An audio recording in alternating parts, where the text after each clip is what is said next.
Are we starting? Hey, what is up, my team Dabbers? My name is Dabmaster, Dabs2016 here in the video. And today, we are doing a low-quality reaction. You guys know what I mean. Like, my videos aren't high quality, so we gotta be honest. Anyway, these are 10 detective riddles that only most something I didn't read the title. Riddles that will prove that you have an awesome mind. I'm allowed to pause. 10 detective riddles only the most attentive 1% can solve. There you go. It has been scientifically proven that you must solve 10 detective riddles every day to develop and exercise your brain.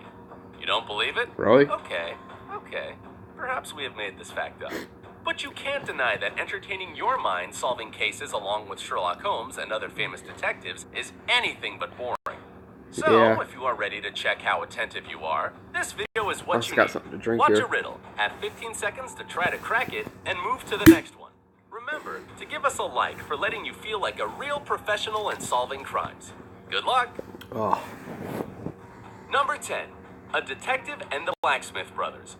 On a snowy winter night, the detective was resting in front of the fireplace. Suddenly, somebody threw a snowball at his window. The hit was so strong that the glass shattered. The detective stood up and had just enough time to notice 3 kids who lived in the neighborhood running away. They were brothers with the names Sam Blacksmith, Peter Blacksmith, and Mark Blacksmith. The next day, a paper note was left on the detective's door. There it was written, "Blacksmith." He threw the snowball. The detective knew immediately which brother to question. Okay, now you have 15 seconds. Hopefully enough time. Okay, this is going to be more than 15 seconds that I have, so who threw the snowball? There's Peter, Mark, and someone else. Peter Blacksmith, Mark Blacksmith. Mark, because of his name. You know, like a mark on, like a target. I don't know. I'm gonna do this. The symbol, question mark, is Yes! a question mark. So here we go. Question Mark Blacksmith. Oh. He threw the snowball. Clever. Number 9. I technically got it right, though. A woman was staying in her hotel room when somebody knocked at the door. When she opened it, she saw an unknown man. He looked surprised and said, "I apologize. I thought it was my room." He turned away and went in the direction of the elevators. The woman, however, returned to the room and dialed security. Why was she so suspicious? Have you already figured it out? Because if he thought it was his room and he's an unknown man, why did he go straight to the elevators instead of just walking to the next door or something? Because that would be the most logical thing. But if he goes for the elevators, no. Time is ticking.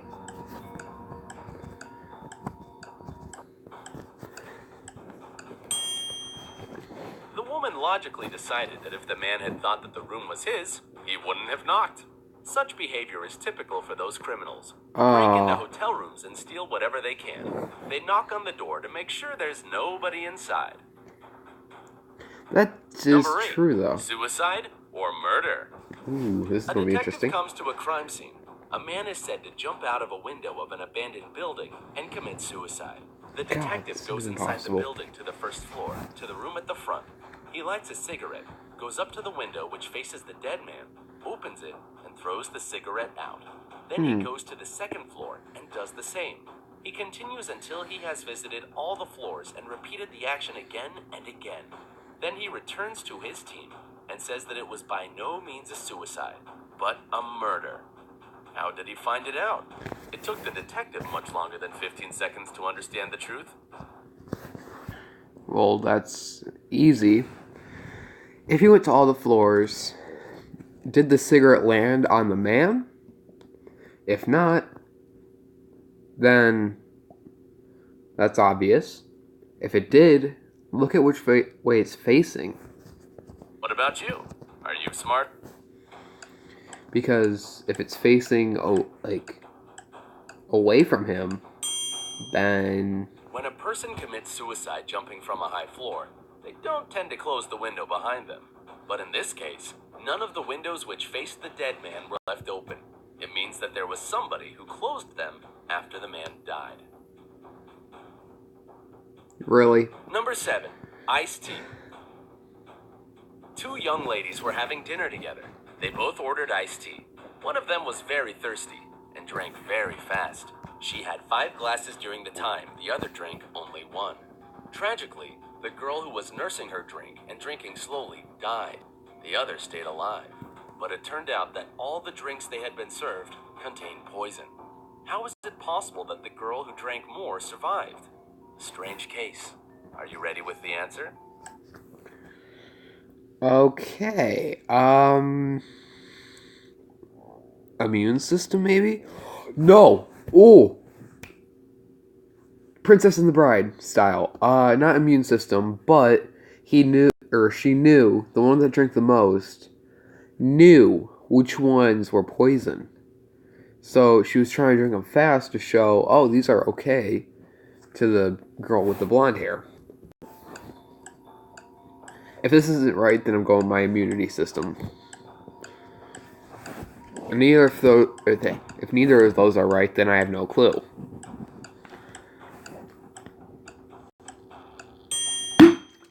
Finally, God. The poison was contained in the ice.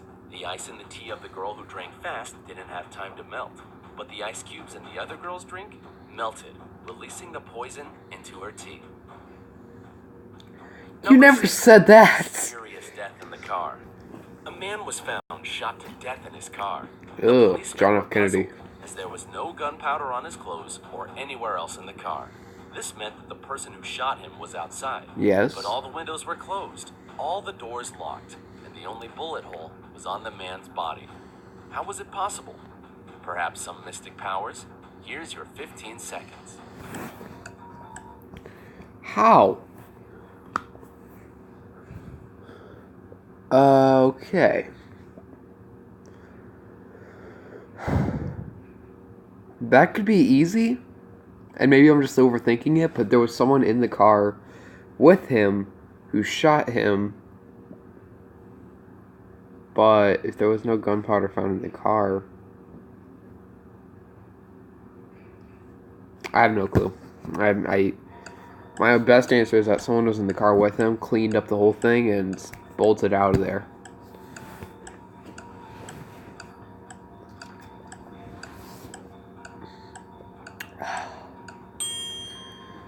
The answer is actually quite simple. The car where the man had been killed was a convertible. When the fatal shot sounded, the roof was down. Number 5. Fly-in coffee. A woman was having breakfast at a nice restaurant. Okay, At one moment, she noticed a fly in her coffee. She was indignant and made the waiter bring her another cup of the drink. After he returned with a new cup of coffee, she shouted, "What is the service in this place? You have brought me the same cup of coffee."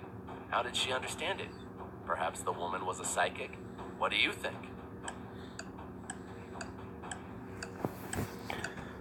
What does it mean? How did she understand it? Like, how did she know it was the same cup of coffee? Well, did the waiter take it back with him? Because if he did, he could have just handed her the same cup.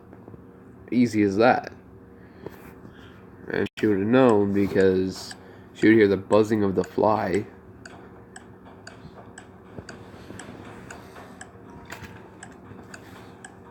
So far, I've only got one of these right. She had already put sugar in her previous cup of coffee. When she tried the new one, it was sweet.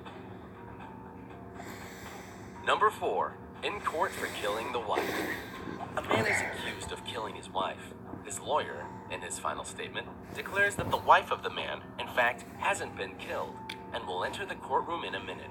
Everybody in the room, including the judge and the jury, turns and looks at the door, and the lawyer with the defendant looks at them. Several minutes pass, and the lawyer says, "It proves that you are not so sure that my client has killed his wife. Otherwise, you wouldn't believe me." Oh. Immediately after that, the jury comes up with a guilty verdict. Why does it happen?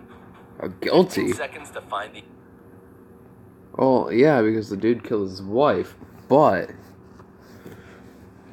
Also, my phone does that where it sometimes just randomly pauses. Sorry about that, guys. Surprised I haven't run out of space yet. Jury comes up with a guilty verdict almost immediately after that. Well, I mean, that means the dude killed his wife. So. Yes, sir.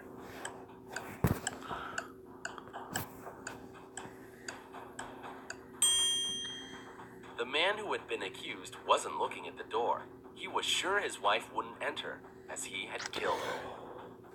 Oh, right. It didn't say he. Number 3, a case of a smuggler. Pay really attention. A man carrying 2 bags with sand crosses the Mexican border on a bicycle every day. Customs officers regularly check the bags, and all the time, they contain sand. It is obvious that the man smuggled something, but the officers can't realize what it is exactly. As they don't have any proof, the man crosses the border without interruptions. What does he smuggle? Your time has started. Okay, from the Mexican border to the American. What do Mexicans smoke? Freaking weed? I don't know. But if it has sand... I'm trying to think of what's in a desert. It's either whiskey or vodka. I'm thinking of that because those are dry... Oh. Those are dry objects. Not dry objects, but like dry... beer, I guess? And... the sand just means dry? I don't know. This creative individual distracts the custom officer's attention with the bags of sand. But in fact, he smuggles bicycles. How do you smuggle Number bicycles? 2, suicide message. A body of a man was found in the flat. At some moment, he collapsed against his desk, a gun in his hand. The police found a cassette recorder nearby. When they pressed the play button, what they heard was, "I can't live like this anymore." Then the sound of a gunshot was heard. However, the detective immediately figured out that it was a murder. How did he realize that it wasn't a suicide? This I've got. You already... Because the word stop. Also lag. Okay. Just, okay. The cassette tape would not have been able to stop if he had shot himself already. So whoever killed him stopped the cassette tape right after that because he couldn't have stopped it because he was dead. You know the answer. If not, you still have some time. I'm gonna wait till 10. If the man had killed himself, he by no means would have been able to rewind the tape. Yes! It was someone else. Yes! I've got 2 right. Well, Number 1.5 kind of. Crime scene. A man killed his wife in their car. He used a knife, which he later threw away into an abyss, where nobody was going to find it. Okay. His wife's body he took out of the car. He was very careful and left no fingerprints. After that, he headed home. In a couple of hours, he got a call from the police. They informed him that his wife had been killed, and he had to arrive at the crime scene right away. As soon as he got there, however, he was suspected for the murder. How did the police realize it had been him who was guilty? And 'Cause the 15 car. seconds for you. Take your time. There was only them. It was only them. While solving these riddles, Oh, shoot. which one was the location of the crime scene? Despite that, he came to the right place. That's... We hope you had a good time while... Okay, that was clever. I will admit that. But I got 1.5 of them right, so...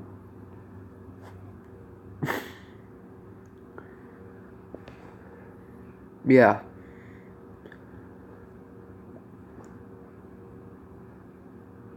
Hope you all enjoyed. If you did, be sure to hit that like button, hit that subscribe button if you're new to join Team Dabbers, and I'll see all you dudes in my next video. Peace out.